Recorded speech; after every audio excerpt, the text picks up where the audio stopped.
With the Super Bowl passing, it has left a lot of focus now on what the Chicago Bears are going to do with free agency. Franchise tag and transition tag day is about a month and a half away. The Chicago Bears should know a lot of the potential free agents, and one of the big ones that a lot of people want them to sign if they're going to be available. In today's episode, we're going to talk about a little mock free agency and kind of the free agent targets that I have listed that I want the Chicago Bears to go after. We're going to talk about all that plus more right after this. You are now tuned in to Chicago Bears Central, your number one place for all Chicago Bears news and content.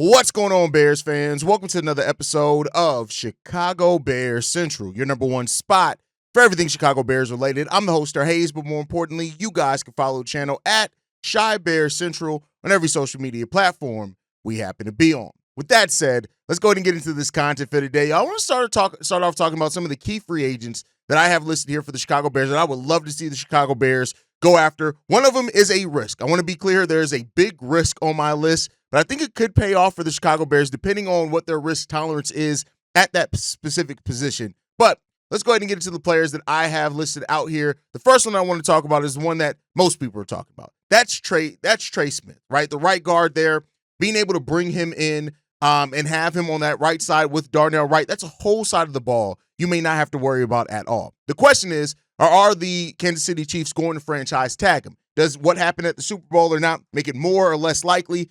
That's something that I don't know, right? But if he does make it to unrestricted free agency, I want to be clear here. The Bears should be there day one, knocking down at the door of Trey Smith to acquire him.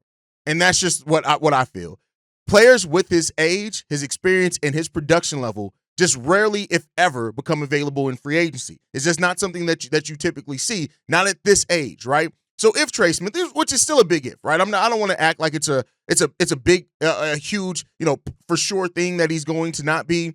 But it is, when you look at it, is that there is a chance there. And I think when it comes down to it, right, is that when you look at where the Kansas City Chiefs are, some of the tight decisions that they have to make, they may very well look at that, right? And so whether he ends up being franchise tagged or anything like that, could of course make this a little bit more difficult. But Trey Smith, the value that he has there, what he could bring, it's that when it comes down to it. Now, some people have him getting around 4 years, $78 million in free agency. I think the Bears have to make a huge offer for him. And honestly, if the Bears were to offer him a 5-year, $100 million deal, I wouldn't be mad at it at all. Now, yes, that would cut into a sizable chunk of the Bears' $80 million in cap space, but I have a reason why they can increase their tolerance for that. A, go ahead and cut Gerald Everett, which saves you $5.5 million. And then if you cut both Ryan Bates and Dominique Robinson, that saves you another $5.5 million. That's almost half of the initial money there for Trey Smith. I think cutting those two players makes it very, very reasonable to go ahead and sign Trey Smith to a huge deal. I think the Bears should knock down his door and offer him a huge contract right out the gates. I don't care what it comes down to. You can get a somebody like Trey Smith on there to protect your quarterback. That's what you need. He has the big body, the type of offensive lineman that Ben Johnson has liked in his system and had success with. Trey Smith is a guy that if he gets the unrestricted free agency and the Chicago Bears aren't there day one, knocking at his door, I got to question how serious they are. Again, there's a lot of ifs in that, right? And if the Chiefs do franchise tag him, he's all but assured to stay there. You can pivot to some other things. You can focus on some other positions at that point. But he's a guy that I look at it and I say, you cannot allow this guy to not be a Chicago Bear. If money is the thing, you got to open up the floodgates to get Trey Smith in here. That's my personal opinion. That's what I would love to see. And there's another offensive lineman I actually would like to see join him. And these are two guys that you can sign both of them. One of the things that I have wanted to see at that center position for the Chicago Bears is a veteran center. I don't want the Bears, they can go out and get a rookie center, make no mistake about it, right, and develop that guy.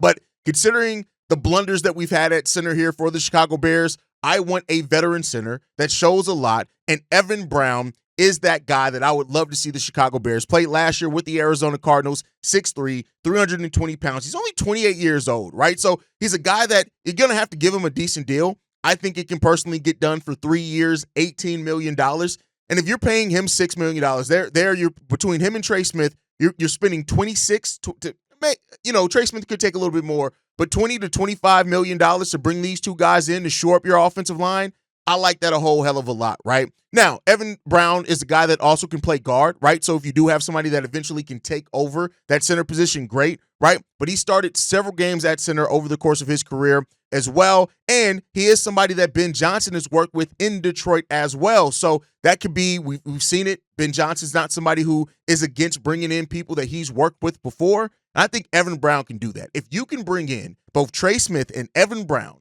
for under $30 million combined on the initial year for those two guys to come in here to your franchise, even if it is around $30 million, 25 for Trey Smith, 5 to 6 for Evan Brown, I think that that's more than enough for it. You then can use your 2 second-round picks to shore up your other 2 lineman positions. That's 4. Not to say that you're not going to have some other guys, that you bring in as well as veterans, maybe as depth pieces, maybe even bring back Matt Pryor on a reasonable deal. I like this prospect for the Chicago Bears. I think if the Bears can walk away from free agency and you get Trey Smith and Evan Brown as your right guard and your center, you've done a huge already as far as improving that offensive line hugely via what it was last year. That's huge for the Chicago Bears. So those are 2 guys I would love to see the guys kind of start at there. I think that they do a lot for the Chicago Bears, right? So with that said then, and listen, this is not an end-all be-all. These are just kind of my top targets, kind of have everything fits together. These are guys I want to see the Bears sign all of these guys, right? And I think that it could be done, right? The next guy up is Rico Dowdle, right? This is a guy that played with the Dallas Cowboys last year. He had 235 carries for 1,079 yards and 2 touchdowns. The thing I like about him as well, dual threat. That's going to be important in Ben Johnson's offense as well. He had 39 receptions on only 49 targets last year for 249 yards and 3 touchdowns. Is he the big threat like a Swift is? No, not in the passing game. But I think if you can have a dual backfield with this guy in it, he's 6 foot, 215 pounds, so he offers up a different size profile to DeAndre Swift as well. I think that can do wonders. And here's the thing. Roschon can still work with this as well, right? I get it. Roschon has a lot left that he can show. I'm not ready to close the door on Roschon, but I do think at this point, right, that the Bears are at a position where they got to still make their swing. And if Roschon is not healthy, it is what it is. If he is healthy, great. With his blocking ability, his catching ability out the backfield, best believe Ben Johnson's going to work him in there. But I don't know if at this point in the season, especially with us hearing things about Genty and things like that, like if the Bears are going to draft him, which if they do what I want to see them do and get Evan Brown and Trey Smith, they very well could draft Genty with number 10 overall and use the 2 second-round picks to get your lineman. But if they do look at this and say we want a proven commodity at the backfield, and maybe they do plan on using that top 10 pick to get an offensive lineman or a defensive end, Rico Dowdle is a player that I would love to see come in here for the Chicago Bears. Only 26 years old, right? So not old or over the hill or anything like that. The one question that you have for him, though, is last year was the first year he had production like he did. It was also the first year he had that amount of carries, right? You look at his rookie year, only 7 carries for 24 yards. He only played in 5 games in 2022 with no carries. And then he had 89 carries in 2023 for 361 yards and 235 carries in 2024 for that 1,079 yards. So he's not a guy where he has a whole lot of track record, and I think you can get him for a decent amount, and that's why I like him here, because if he does come in and he maybe isn't what you expected, I think that, if you can give him a 2-year, $10 million deal with maybe the last year not being guaranteed, I think that works for the Chicago Bears a lot in this, and I think you can bring in somebody, and this is the kind of prove-it deals that Ryan Poles likes to give out. You can bring in somebody who has some tremendous upside, is a system fit theoretically as well, and somebody that I like for the Chicago Bears a whole lot in this one, right? Dowdle was a breakout in Dallas last year, and it was a surprise. Now, they may look to keep him as well. I want to be clear there, but depending on what they decide to do, I think that Dowdle makes a whole lot of sense for the Bears here. The next player that I'm going to bring up, right, and that is somebody that is going to be a risk, and I already know there are going to be some people in the comments that say, Hayes, you're wilding with this one. Why would you want to go after this guy? Malcolm Conkey, I think I'm pronouncing that last name right, out of Las Vegas. He played with the Raiders his career so far. He was placed on IR at the beginning of the season last year. So you would have to, of course, make sure that you feel confident in that injury is going to be solidified there. But this is something we've seen Ryan Poles do before. Remember Larry Ogunjobi? Now, he didn't pass at all. He didn't pass that the physical, which they ended up canceling a contract. But Conkey is somebody who, before his injury, right, was trending upwards. 8 sacks in 2023. He played all 17 games, had 43 total tackles, 32 of those being solo, 3 forced fumbles, as well as those 8 sacks. This is a guy who, I tell you what, again, a 1-year prove-it deal. That's the only thing I'd be willing to offer him. Anything above a 1-year prove-it deal, I think you're getting a little bit too fancy with. But at 26 years old, 6'3", 250 pounds, I think that this guy can make some sense for the Bears. Now, this is a couple of things into consideration. The Bears don't sign a veteran like Khalil Mack. They don't make a trade, which I already think is not going to happen for Myles Garrett or Michael Parsons or anybody like that. And they still want to make sure that they have opportunities for Austin Booker, Daniel Hardy, who's restricted, who I think they're going to bring back. If they still want to make sure they have opportunities for that guy, Malcolm Conkey is a guy that I would really like to see in the Chicago Bears uniform. I think that he makes a whole lot of sense for the Chicago Bears.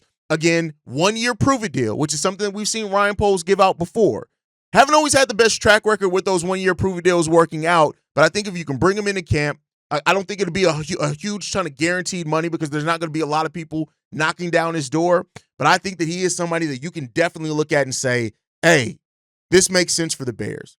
So these are 4 players that I would really like at. Kind of alternates to the alternate to Dowdle is, of course, Javonte Williams. I've talked a lot about him this offseason. He's only 24 years old. The thing about Williams, though, is that he's 5'10", right? So he doesn't really offer a different physical profile to DeAndre Swift, but he's still a productive guy. 139 carries for 513 yards, 4 touchdowns. He's a dual threat guy as well, 346 yards receiving on 52 receptions last year. He's another guy that can bring in.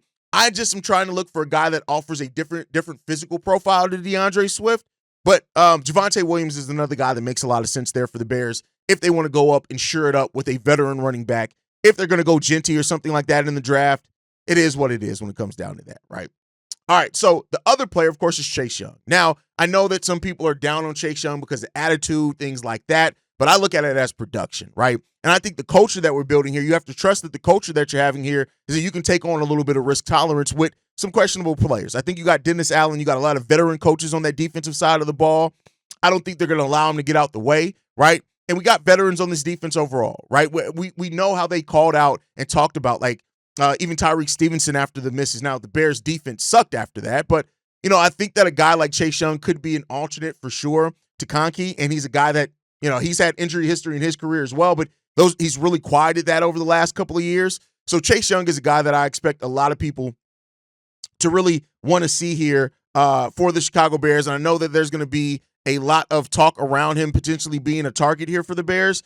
And he just will cost a lot of money, right? So that's what it comes down to, is the money that is gonna cost to bring him in here. Is that something that the Bears are willing to take a look at? And it is what it is. Like, we don't really know what the Bears are going to look at as far as money and where they want to allocate their free agent money to. But Chase Young is a guy that does make sense for it. He's played under Dennis Allen as well, so that connection could bring him in here. 5.5 sacks last year. It's going to take some money to bring in Chase, and we'll see what the Chicago Bears do there. We'll see what they do there, but I think Chase can make a lot of sense for the Bears. I just wouldn't want to necessarily just focus on Chase. I know that there are other people that talk about that and things like that, but I think overall, Chase brings a lot of what we need to this team, and he could very well work out for this team as well. We just got to see what's going to happen there. But as far as running backs as well, that's become a conversation for the Bears. There are a lot of really good running backs that are going to be on the market today, this season, right? Talked about Dowdle, talked about Javonte Williams. A guy like Cam Akers is another one that could be there for the Chicago Bears. He's 26 years old, right? Former second-round pick as well. He could probably be signed on a team-friendly deal. Cam Akers would make some sense for the Bears as well in that dual backfield that they're going to want to run under Ben Johnson, right? That we think they're going to want to run under Ben Johnson. The thing about Cam Akers, too, is that, he's coming from in the division, right? And he's not a Packer, so I don't look at him as a straight-up op, but he hasn't had necessarily the huge yards either. He would definitely come in and be behind Roschon. I'm kind of looking at guys that can come in and fill in, not just fill in, but maybe even compete with Roschon for snaps because we just don't know what's going to happen with Roschon. But he's another guy as well. A.J. Dillon is another guy who had a neck injury, though, in 2024. But it seems like he put up 600 yards in 3 straight years. He'd be a nice power